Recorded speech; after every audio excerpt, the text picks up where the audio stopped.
King? I'm dope, man. You good? Hey, man.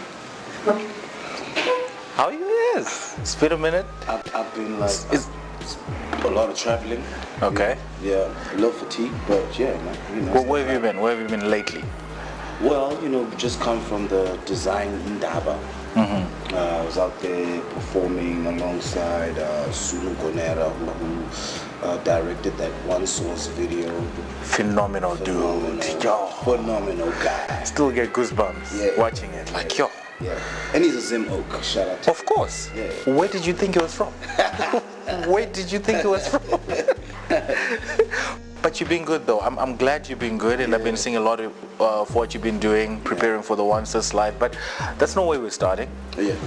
I'm still in 5 years ago, because that's where I first met you. Is that how far back we go? That's how far back we go. Okay. So, Shogo Festival announces a lineup. Khuli Chana is on the lineup. Now, you have to understand what this did to me, because all this time you're living you're just living in my head, right? So for the first time, I'm able to watch one of my favorite hip hop artists perform, right? For the first time. I'd never watched any hip hop act that I really love perform. I get a ticket, and before the afternoon, actually, you're doing your sound check. Then I sneak in because I know one of the guys. And that's how much I was a fan. I watched you guys sound check. And you're with your backpack and all that. And I'm like, yo, cool. And you're like, yo, blood, what's up? You good? And everything. You're actually like, you know me. I'm like, this guy knows me? Like, who told this guy about me? And I watched you guys perform. And to be honest, it was the first time I ever saw hip-hop come alive on a stage. And I was actually, we say hip-hop, I'm like, who's this dude? Right? And after that, I've been following your journey. The most interesting part about 2013 is you were still Khuli Chana. You were still the Motswako originator. You're still King K. And you became a dad the same year. 2013, yo. You became a dad. You know, a lot of shit changed. So much happened in 2013. This is where my question is coming from. Like, you are this superstar. Swept out the Samas. You are every stage, every platform, and all that. I would say, you know, that's probably the best moment of 2013. Not the awards. Nah. Not meeting me at Choco Festival. Nah. Come on, Khuli. Like, what is this? Yeah, like that was the best thing that has ever happened to me. Yeah. You know, and I mean, it just kind of like, you know, I totally switched lanes from there. You know, I became a bit more conscious. I became a bit more, how do I put it? Yeah, I just became a bit more aware. Did the reality hit you when you held her? It hit. Or when just you could see Shorty's belly's growing by the day and you're like, oh snap. I was there from beginning to end. That was like the longest pregnancy period. It's like 15 months. Till she was born, I was there. But you were also traveling a lot. How did that work out emotionally for her and for you? I was so connected, like I said, you know, I was so, you know, I was there from the first trimester. You know, it's a very, very, you know, interesting part of my life, you know, that I could be that responsible. I didn't know. You didn't know? You only know when you're there, right? I didn't know I had it in me to be that. Man, but were you there like during the when she arrived? I was there. You were there? I was there. I remember the doctor going, "Hey, get your camera. It's not a rehearsal." It was quick. It happened. It was quick, like snap. But confirm. After that moment, you have a totally different appreciation of your woman. Like it's just the strength. I know, of just my being. You know, I mean, I've been in the music business for as long as I can remember, and it becomes like your life, becomes your beginning and all. And then you have this creation, and then it's just like, oh damn, okay, cool. This wasn't all of it. It's not really about Khuli Chana anymore. There's so much more to life. Yeah. So. Yeah, I mean, it has its challenges because you go, damn, okay, cool. I might have to switch up a couple things in my life or how I do certain things, and you know. But you know, ultimately you get the hang of it. That's it. She turns 5 in July. You excited? 5 years is no joke. Yeah. I want to take it to Disney World, you know? Yeah, well, you've been making bread, so yeah, of course. So you've been caking up, so of course. I'd like to take it to Disney World. But you know what? This is what's interesting for me. I could not wrap my mind around this because you just became a dad, which is like a certain high. But at the same time, you get that incident with the police. Yeah. I think I believe it messed up with your emotional self. But you still have to be there for the family, though. Yeah. And you still have to be Khuli, Chana. How was the balance in that time? You know, so 2013, you know, I'm winning a bunch, you know. Oh, of course. Yeah, so 2013, I'm at my peak, scooping awards. I'm like really killing it, and then I come face to face with my mortality. That you're human. Yeah. So you know, and I always say like, best time I've ever had, you know, with my family and my kid was when I was like at home, you know, and when, you know, I mean, after the incident, and, you know, I was paranoid. I had bandages all over my body, but probably the best time because I got to connect with my family. I was never home. You know, I was like a machine. I was always on the road. Always on the road. In the studio. Always on the phone. Always on the text. Always on the text. So yeah, that's when I really got to connect with my daughter because, you know, it was just me and her. My mom was around. Everybody came. They're around you. Only at that point I realized, damn, I've actually been, you know, disconnected. You know, so, you know, I mean, the incident was fucked up. For real. It was bad. But, you know, something really good came out of it. It brought me closer to my family. You think you're a better person? You're a better person from the person you were then to the person you are now? I think, you know, it just taught me to appreciate the smaller things. It's just, you know, just... The real wealth. Yeah, it just kind of taught me you can't really throw money at every problem. Oh, you were caking up. You had to throw money at everything. I was just like I was just e-walleting. Like, there you go. Nah, you can't. But so let's pick up the pieces, because the reason why I'm saying let's pick up the pieces from 2013 to now 2018 is because that's what I find so much strength with just now where you are as an artist, as a person who's been following your journey, and just this whole Once Was Live movement, and just it's like you never left. It's like all that never happened. It's like new energy and all that. So let's move to 2014. The game is totally different. New players are coming up and all that. The transition basically from 2013 to 2018 now, how's it been? 2014, something really, really, really amazing happened. And you know, when you know, I mean, every artist that I've ever, how do I put this? When the incident happened, the first thing that popped up in my mind was just like, damn. I'm about to lose all of these endorsements. No brand is gonna want to touch me. You know what I mean? And I remember this was a pending deal with Absolut, and you know, in the midst of that, I remember them reaching out and going, listen, we're interested in endorsing Khuli Chana. Hey now. Yeah, hey now, endorsing. And I just remember thinking, damn, okay. You know, so much was going on at the time, and that's where it started. And we started with the first campaign, which was Africa's Absolut. And there, well, you know, I was just telling my musical journey. It was very, very interesting because it was just really based on my journey. It had nothing to do with the numbers or where I was sitting in the charts. For the first time? Yeah. It was just you being an artist? That's it. But don't you miss those days though? Yeah. Begging Mafia Gang, just young boys rapping. We actually went to Mafia Gang and did a little short documentary, you know, about all of these pivotal times, you know, all of the turning points in my life. The things that brought me to this very moment. Which brings me to my next question. What do you miss most about Maftown?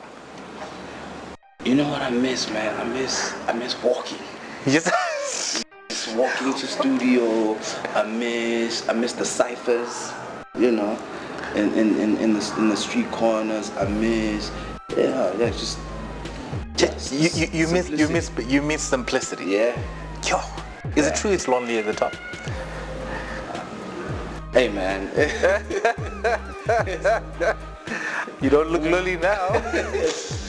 It gets rough. It gets rough. It gets rough. I mean, it's at some point, you get very disconnected from reality. Yeah. Yo, you're actually speaking to me right now. Yeah. Because I'm at a place in my life right now where I think I'm where you were at in 2009, where you released Swastikam and things are starting to look like they are. That's a good. Yeah. But then when you start meeting people who are already there now and they're telling you that, yo, it gets rough. It's like, do I really want to go there? Yeah, it gets, and I think you hit the top and then you try to go back to the bottom so you can try and connect so you don't make anyone feel like I've changed or whatever. But like the realness of it is you've changed. You don't work so hard to be the same. So you have to change. You gotta keep moving. Which brings me to this place. You just mentioned that you work so hard. Yeah. What's your downtime? How do you unwind?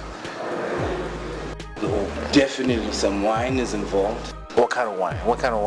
I like my blends and my reds. Red. Dry. PlayStation, my daughter. Oh yeah. Some music. Yeah. You should invite me over to the house sometime. And I love traveling. You love traveling? Yeah. Oh, nice. And who's more of the wine junkie between you or the missus? We all are. That's how you connect. You became one flesh. Yeah. But ultimately, when Khuli Chana is retired, everything is gone and everything. What do you want your legacy to be? Oh man. I'd really love to become like an institution, like a building, like an academy, university, an institution. Yeah. Any albums coming through? Something that can like literally live for 100 years. That people can say, oh, that's a Khuli Chana. Have you been to the Khuli Chana? Exactly. Have you been to the Khuli Chana Museum? It's quite fantastic. Yeah. You find all types of wine there. One's from South Africa. And Exactly. But the 24th is coming. Yeah. And I'm super excited about it. Yeah. And not only because you'll be performing there, but because of just the essence of what it represents. Yeah. Just, I was reading somewhere where they quoted you saying it's somewhat of an African Renaissance. Yeah. What do you call it that? It's we've done a lot of events, and for the first time, it's, I don't know if you've heard of Mocktown Heights. Yeah, Mocktown Heights. You took it back home last year. So Mocktown Heights lineup would be this big, right? Yeah, like just a lineup. No, this is just Mocktown. Like then this is friends of Motswako, and this is friends of what. Yeah. Okay, and cool. So your grandma is also there. Everybody's there. Exactly. This time, the lineup is this small. The experience is so big, right? And we're literally bringing in African artists. We've got Pato Ranking from West Africa. Pato Ranking is phenomenal. We have to talk about No Lie. How was the experience? We can touch on that. Continue. Yeah. So and we bring in artists from all over the continent, and it's just something really, really special about this, because it feels so, the synergies, right? And most importantly for me, it's just like the message that we're putting out. The message is key. The timing for that is impeccable. I've often heard, a lot of times it's been, Africa is the future, Africa is the what, but I don't think Africa is the future, Africa is now. Because look at just what's happening all across the world, how we're just taking over in all these different spaces. Do you think this is part of like a greater spark that's going to spark a revolution in Africa? I think it's time we own the narrative. You know what I mean? Big up to Black Panther, Old take it from here. Oh, of course, we'll take it from here. We'll take it That from was here. good, but Yeah. we'll take it from here. Exactly. Okay, all right. Yeah. All right. Wakanda. So yeah, man. So One Source Life is special, and it's just a journey. It all started with this one song, video that we shot in Ghana. We spent like 8 days there. Won awards. We actually did not have a song when we were out there. All we had was the beat. Who produced that, baby? And the little hook.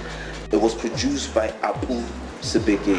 Oh, So it's this me. young dude I've known for years. I mean, I think I've known him since he was about 13. This guy's been trying to give me beats since he was like 13. And then in 2015, I just bought a new whip.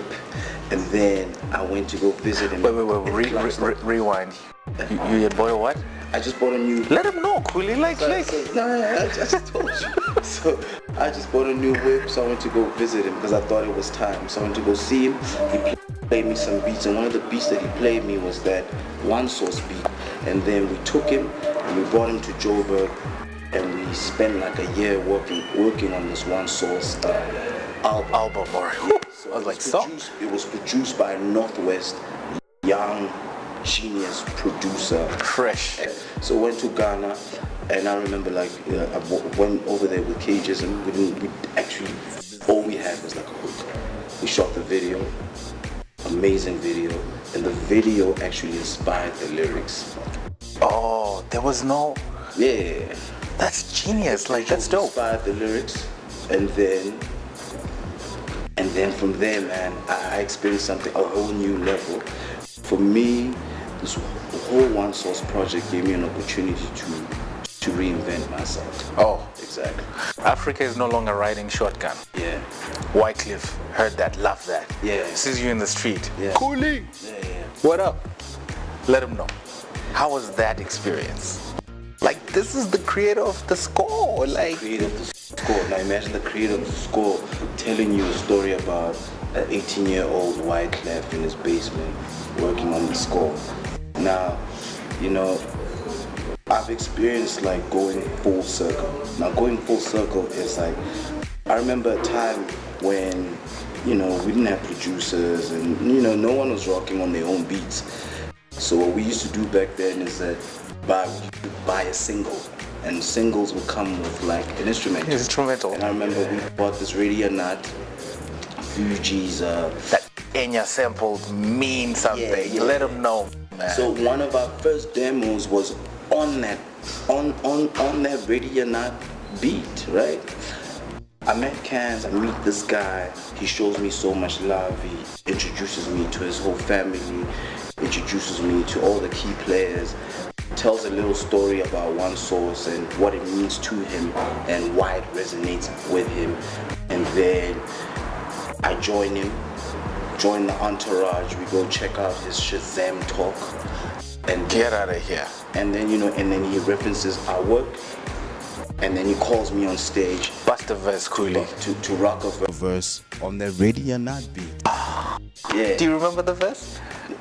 Yeah, but no, I actually rocked the One Source line. The One Source verse. Man, that was and that was like out of body. Yeah. Out of body experience. Yeah. But what was your biggest takeaway from just meeting the dude? Dude is just like Calm. all kinds of genuine. Really like just really humble. And for me it just kinda gave me a glimpse of geez, you could actually be that successful And still be.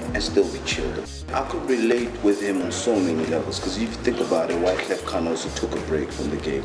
He tried to run for president. Of course, Haiti. Yeah, that was crazy. I was like, Yeah, right. Still came back and still killing it. You know what I mean? He's back like he never left. You know what I mean? Yo. I think he's about to do really amazing stuff. We're trying to get him on. Khuli, you dropped the ball. Khuli. No. Like, what is this, Khuli? Yeah, no. So we reached out to Big Homie and just turned out that he's booked on that day. Oh, But man. we're still gonna bring him down. Yeah. That would be dope, He though. was really excited about coming So down. excited. Yeah. Yo. But of all the artists that are coming through and just the just the experience, what can people expect?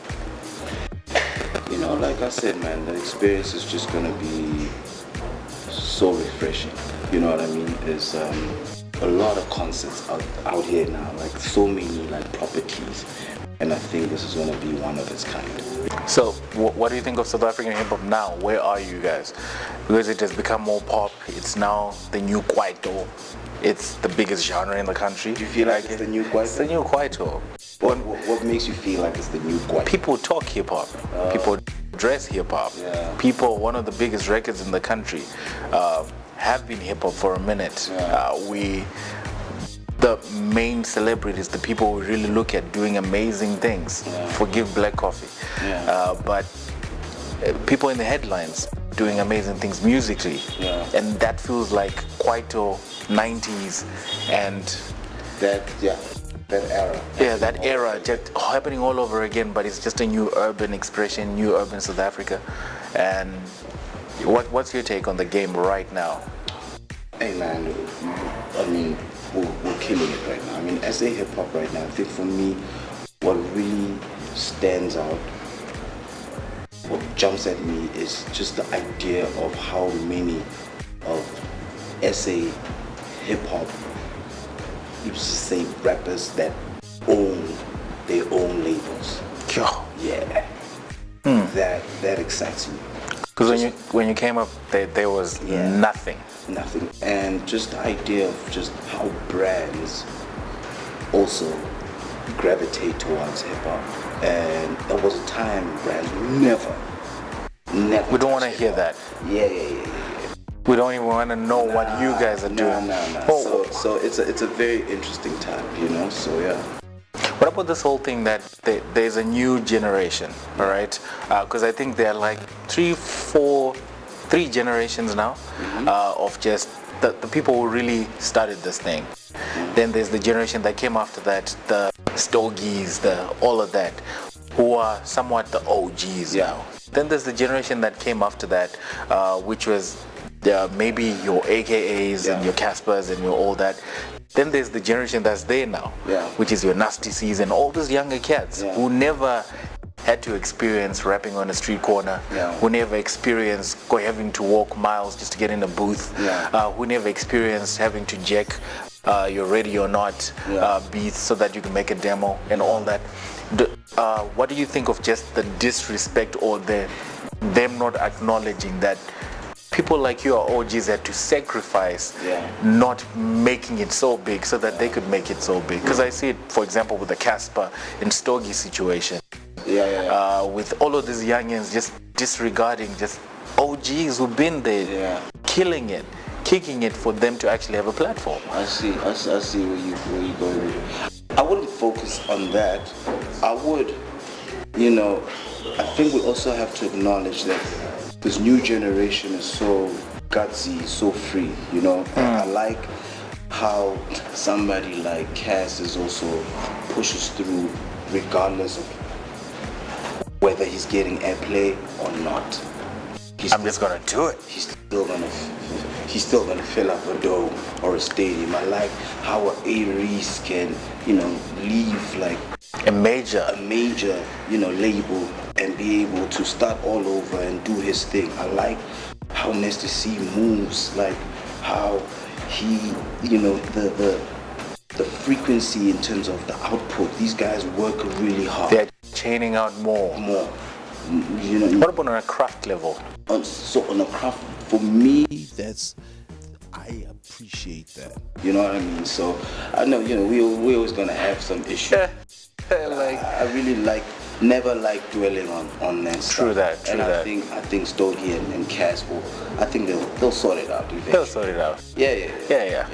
But thank you so much for just passing by, but most importantly for just being positive.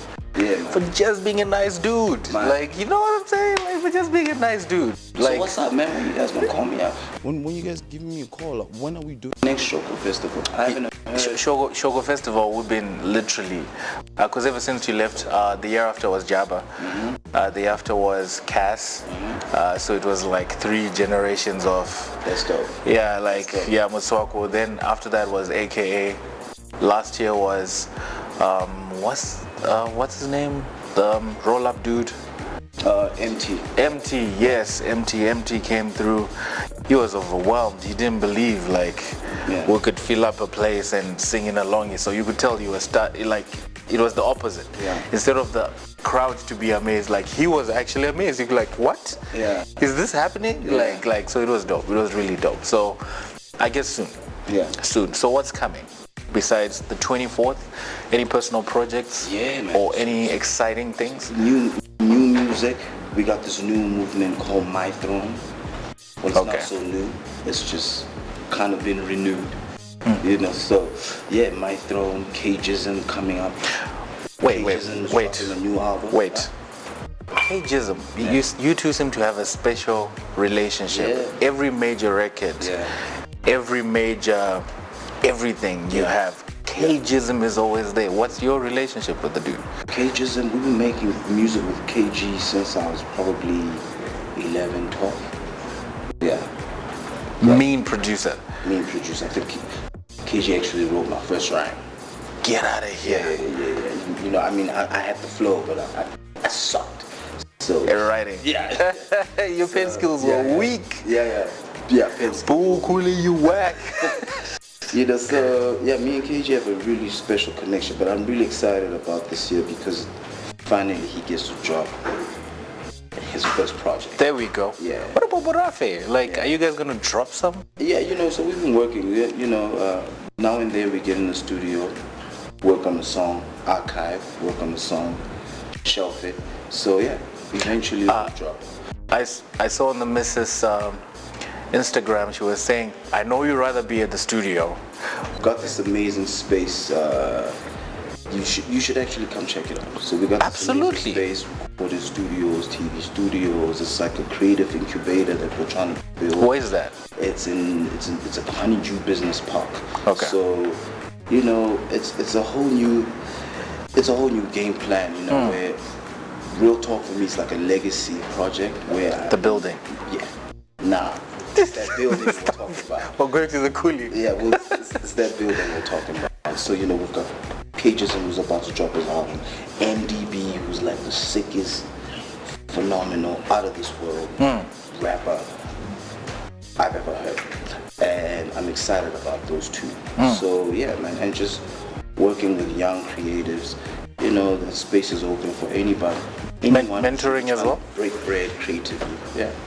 Oh, nice. Thank you so much, Khuli Chana. Buddy.